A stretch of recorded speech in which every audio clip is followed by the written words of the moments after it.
Hey, fourth grade, I have a really important question for you today. Are you ready?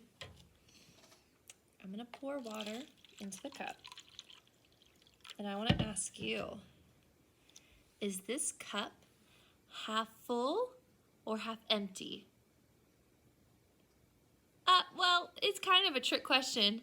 Have you ever heard that before where people ask you, oh, if you say the glass is half full, then you're like a positive person, you look on the positive side, but if you say the glass is half empty, you tend to look more on the negative side.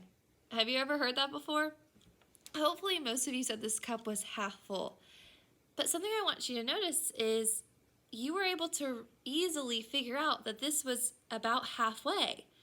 Now, I didn't measure it perfectly, and we didn't have to actually get a measuring cup to see, but with our eyes, we can easily tell that this is about halfway to a hole. So I'm gonna go ahead and mark right here on my cup, 1/2.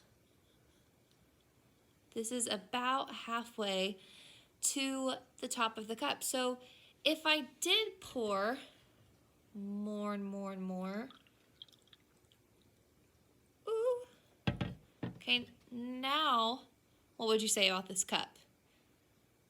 Well, you would say it's a full cup, right? It's one whole cup. So I'm gonna mark the top as 1 whole. Okay, so I have 1, and then I have half of that 1. Okay, I'm gonna pour some water back in. Ooh. It's a risky game because my laptop is right next to me. Pour a little more. All right, now we're back down to my half. What do you think would happen if I got rid of half of this water? Therefore, I get rid of half of the half. What would that make? Well, let's see. Oh, maybe a little more. Okay, look at that. Now I'm not halfway to the whole, I'm halfway to half. Do you know what fraction is half of a half? So if I want to figure out what is half of a half, well, when I break this half up here, remember all my pieces have to be equal, so I'm also going to break the half here to show me that this half of this whole half right here is actually 1 out of 4. So 1/4 is half of a half. So here we go. This is about 1/4. Okay.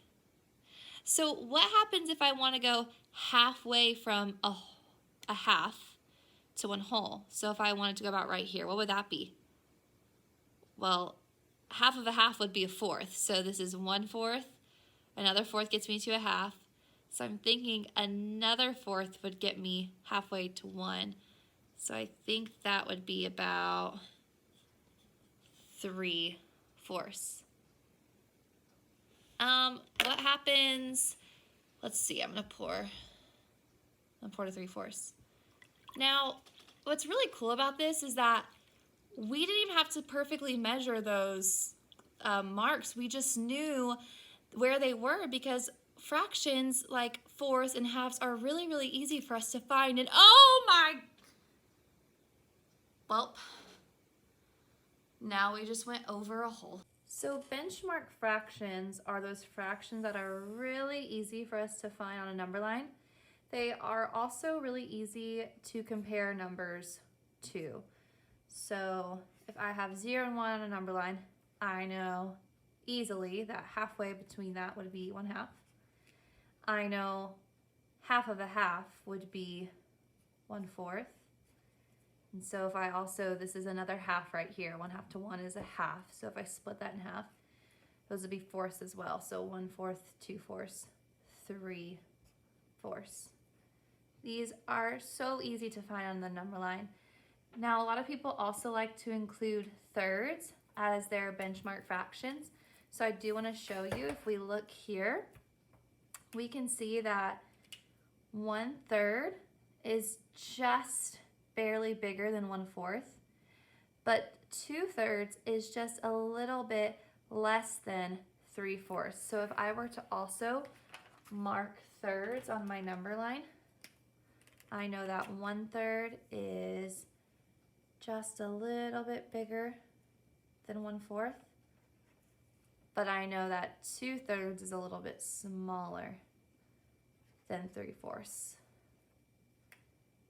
So we are going to be looking at benchmark fractions this week and how they can help us to solve problems. Now today your job is to go on a little bit of a hunt for some benchmark fractions. Let me show you some examples. When I look at this long window, I can clearly see it's broken into 3 equal parts. So I can say this would be 1/3, all the way down to here would be 2/3, and this would be 3/3. It was really easy to find thirds in this picture. I see a few different fractions here. I see 2 of these would make 1/4, because if I combined all these, 4/4 would make this hole in this bookshelf. I could also say that 4 of these would be 1/2. This one's a little harder to see, but I took a picture of these clips and they kind of loop like this.